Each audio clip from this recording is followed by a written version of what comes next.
Hello everyone, today we will understand the concept of stock lending.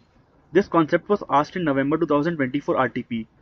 In the first glance, it might seem very complex, but trust me, it gets very simple once you understand the concept. We will straight away jump to the diagram I have prepared to understand what exactly is the sum saying. The sum tells us that Mr. A holds 10,000 shares of XYZ Limited and does not intend to sell it. On the other hand, ABC Limited is a company who short sells the shares of XYZ Limited. Now for those of you who don't understand or don't know what short selling is basically when a person anticipates a fall in the share price in the near future and therefore sells the shares today. He does not have the shares. He sells the shares without having possession. In our case, ABC Limited will have to deliver 10,000 shares to the buyer since ABC does not have shares and therefore he borrows the shares from A for a period of 3 months against payment of monthly lending fee along with a bank guarantee. ABC Limited asks his bank to provide a bank guarantee to Mr. A as a collateral security. ABC Limited pays his bank a certain amount as guarantee fee. Now you might think, how is ABC Limited benefiting from any of this, right? So the answer to that is ABC's source of income shall be the difference of buying price and the selling price. Let us take an example. If he has sold the shares today at 1000 and buys at 900 after 3 months, he gains rupees 100 per share, right? His net profit shall be 100 minus the expenses which he has incurred, that is the lending fees which he has paid to A and the bank guarantee fees which he has paid to the bank. Likewise, the income source for Mr. A is the dividend he receives from the company and the lending fee which he receives from ABC Limited. Mr. A is entitled to the dividend since he is the legal owner of the shares and he has only lent the shares to ABC Limited and not sold it. Therefore, the right to receive dividend lies with Mr. A. Since the question mentions clearly that A does not have the intention to sell the shares, therefore capital gain shall not arise. I hope the concept and the idea till now is clear. Let's move on to solving the sum. Okay, so let us just read the sum once. It says on 1st January 2020, Messrs ABC Limited has made short sale of Messrs XYZ Limited shares and approached Mr. A to lend his shares under stock lending scheme with the following terms. Shares to be borrowed for a period of 3 months. Lending charge or fees of 1% to be paid every month on the closing price of the stock quoted in the stock exchange. Okay. Other information, cost of bank guarantee is 8% per annum. On 29/2/2020, Messrs XYZ Limited paid and declared a dividend of 25%. Okay, so part 1 of the question is asking us the earning of Mr. A through stock lending scheme in both the scenarios. So now the sum has given us two scenarios. In scenario number 1, the market is bullish, and in scenario number 2, the market is bearish. In the study material, there is a printing error. They have written bullish here, so it will not be bullish, it will be bearish, right? So we are told that the lending charges and fees would be 1% of the closing price of the stock quoted in the stock exchange.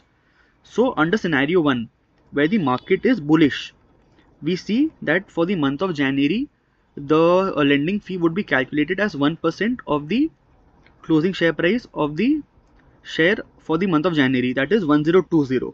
So we have plotted that. For the month of Feb, it will be the closing price of Feb into 1%, so that is 1040 into 1%. And for the month of March, it will be closing price of March, that is 1050 into 1%. So the fees will be 1020 into 1%, 1040 into 1%, 1050 into 1%. That gives us a total of 31.1 per share. So number of shares which Mr. A has lent is 10,000. So when we multiply 31.1,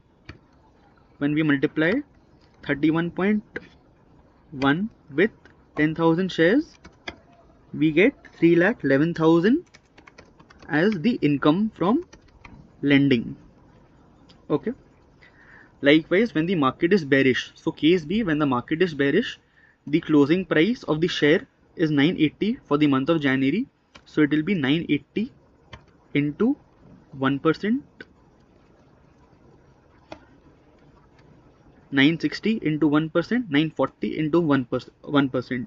So the total fees is 28.8 rupees per share, and total number of shares which he has lent is 10,000. So 10,000 into 28.8 gives us 2,88,000, right?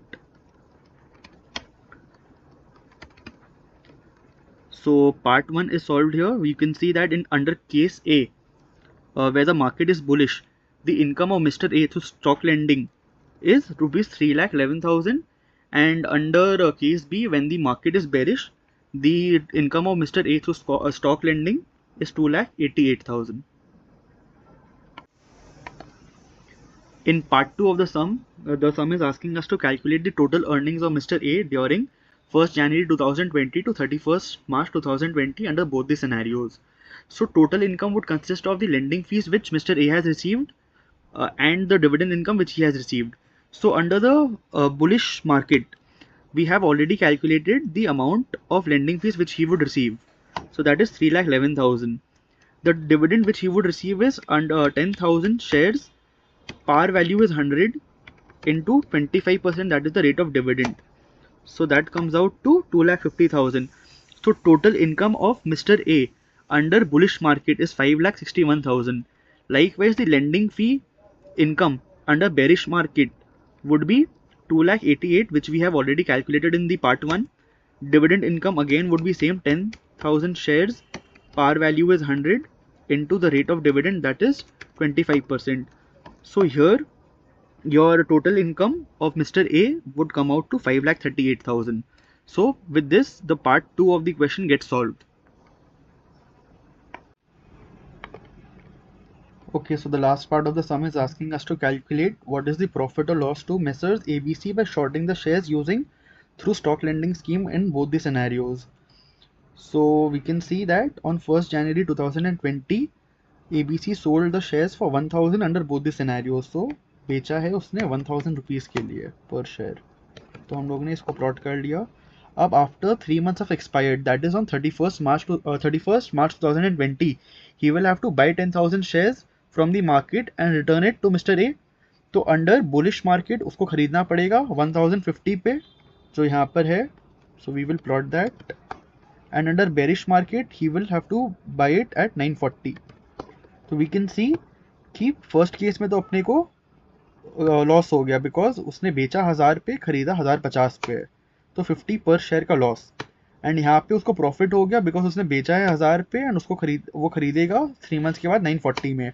So there is a gain of 60 per share.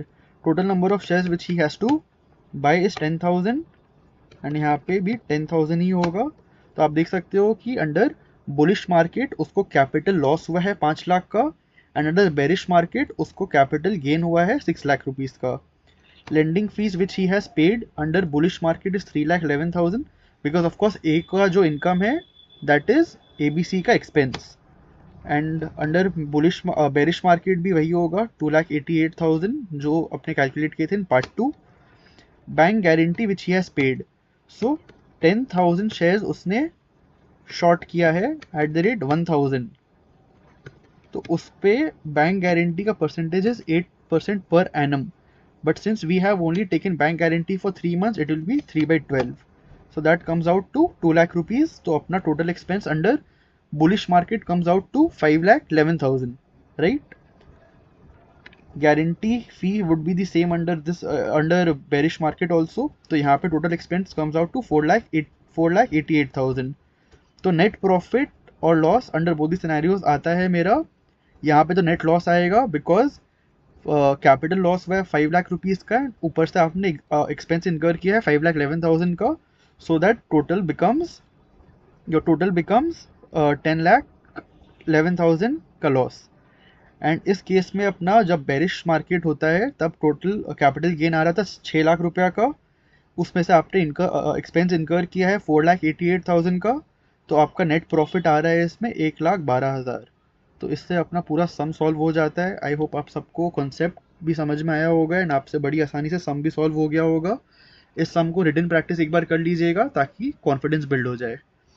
Thank you so much. I hope you enjoyed the video.